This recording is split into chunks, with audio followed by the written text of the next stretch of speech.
지금부터 여러분은 국민 배심원입니다. 각자의 판단을 댓글로 남겨주세요. 저는 사실만 전달하겠습니다. 국민의힘 안에서 윤호개인을 둘러싼 공기가 확연히 달라지고 있습니다. 겉으로 보기엔 여전히 같은 인물, 같은 구호지만 그 구호를 어떻게 다루느냐를 놓고 지도부의 말이 미묘하게 바뀌기 시작했습니다. 이 변화의 중심에는 장동혁 대표와 김민수 최고위원이 서 있고 두 사람의 발언은 강성 지지층과 중도층 사이에서 어느 쪽을 더 중시하는지에 대한 신호로 읽힙니다. 먼저 김민수 최고위원의 발언부터 짚어보겠습니다. 김민수는 보수 유튜브 채널들이 공동 주최한 토론회에서 윤호개인을 외쳐서는 6.3 지방선거에서 이길 수 없다고 말했습니다. YTN과 다른 방송 기사에 따르면 그는 당의 대다수는 윤호개인만 외쳐서는 지방선거에서 이길 수 없다고 생각한다며 비전을 확장해야 한다는 취지를 여러 차례 강조했습니다. 또 탄핵 전국에서 약 52%까지 상승했던 지지율은 계속해서 윤호개인을 외치고 있음에도 확장되는 것이 아니라 되레 줄어들어가고 있다 지적했습니다. 요약하면 윤호개인 구호만으로는 더 이상 지지 기반을 넓히기 어렵다는 현실을 공개적으로 꺼내든 셈입니다. 이 발언은 단순한 개인 의견이 아니라 지도부의 방향 전환 신호로 해석되고 있습니다. 뉴시스 등 복수의 매체는 국민의힘 지도부 내 강경파로 분류되던 김민수가 이런 말을 했다는 점에 주목하며 외연 확장에 시동을 건 것이 아니냐는 관측을 전했습니다.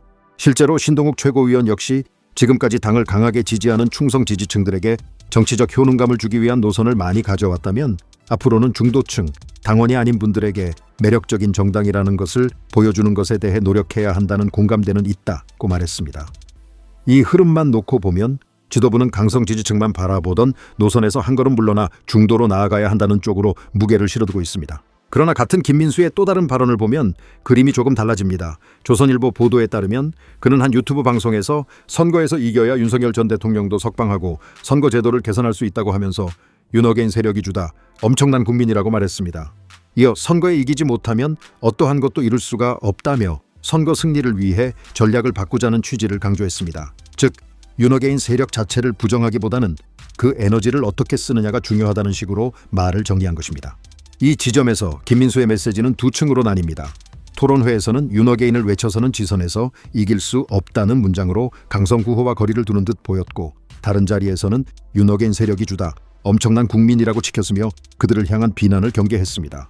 결국 그는 강성 지지층의 존재와 공을 인정하면서도 선거에서 이기기 위해서는 중도층을 설득하는 목소리로 바뀌어야 한다, 이기는 전략으로의 전환이 필요하다는 논리를 펼치고 있습니다. 강성 지지층을 버리기보다는 자신들이 원하는 방식이 아니라 선거에 도움이 되는 방식으로 움직이자는 일종의 방향 조정 요구에 가깝습니다. 이제 장동혁 대표 쪽을 보겠습니다.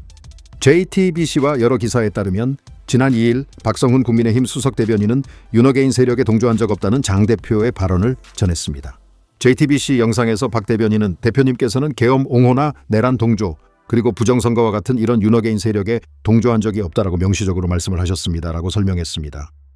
이후 보도에서는 이 발언이 장동혁 대표가 윤호개인 세력과 선을 긋는 것 아니냐는 해석을 불러일으켰죠. 이 발언을 들은 윤호개인 진영의 반응은 강했습니다. 전한길은 윤호개인, 윤 배신자 축출, 부정선거 적결 때문에 김문수를 버리고 장동혁을 지지했다고 주장해온 인물인데 박성훈의 브리핑 이후 3일 이내에 답을 요구한다, 정치는 그렇게 진행되는 것이 아니다라며 이 발언이 대표의 공식 입장인지 확인하라 압박했습니다. 이어 전한길은 장 대표로부터 윤호개인 세력과의 절연은 자신의 뜻이 아니라는 취지의 답변을 들었다고 주장했고, 이 내용은 기사로도 정리됐습니다. 요약하면 공개 메시지에서는 동조한 적이 없다는 선긋기가 있었고 비공식 채널을 통해서는 절연은 아니다라는 해명이 뒤따른 셈입니다.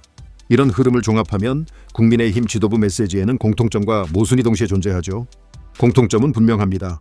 김민수의 윤호개인을 외쳐서는 6.3 지방선거에서 이길 수 없다는 발언, 그리고 박성훈이 전한 계엄 옹호나 내란 동조, 그리고 부정선거와 같은 이런 윤호개인 세력에 동조한 적이 없다는 설명은 모두 강성 구호와 극단적 이슈가 지방선거 승리에 부담이 될 수 있다는 인식을 전제로 하고 있습니다.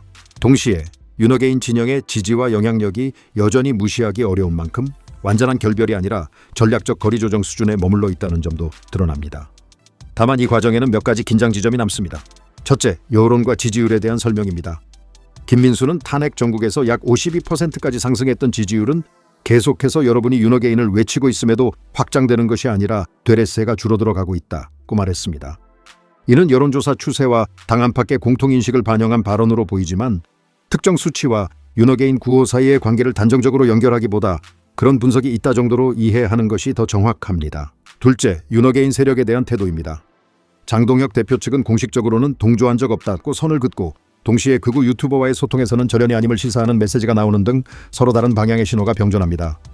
이는 중도층과 강성 지지층 모두를 의식한 이중 메시지로 볼 수 있지만 시간이 지날수록 양쪽 모두에게 진정성 논란을 불러올 위험도 안고 있습니다. 결국 지금 국민의힘 지도부가 하고 있는 일은 강성 지지층과의 관계를 끊지 않은 상태에서 윤어게인당 이미지를 완화하려는 시도에 가깝습니다. 김민수는 윤어게인만 외쳐선 못 이겨 라고 말하면서도 그 세력을 엄청난 국민이라고 부르며 선을 너무 멀리 긋지 않으려 합니다. 장동혁 대표 역시 대변인을 통해 동조한 적 없다는 말을 남겼지만 윤어게인 진영과의 완전 결별을 선언한 것은 아니라는 메시지가 동시에 흘러나옵니다. 여기서 여러분이 내려야 할 평결은 단순합니다. 이 움직임을 진짜 노선 전환으로 볼 것인지 아니면 선거를 앞둔 전략적 말 바꾸기로 볼 것인지 둘 중 어느 쪽에 더 가깝다고 느끼는지입니다. 오늘은 여기까지입니다. 이제 각자의 마음속에서 조용히 평결을 내려보시고 그 판단을 댓글로 남겨주세요. 이상입니다.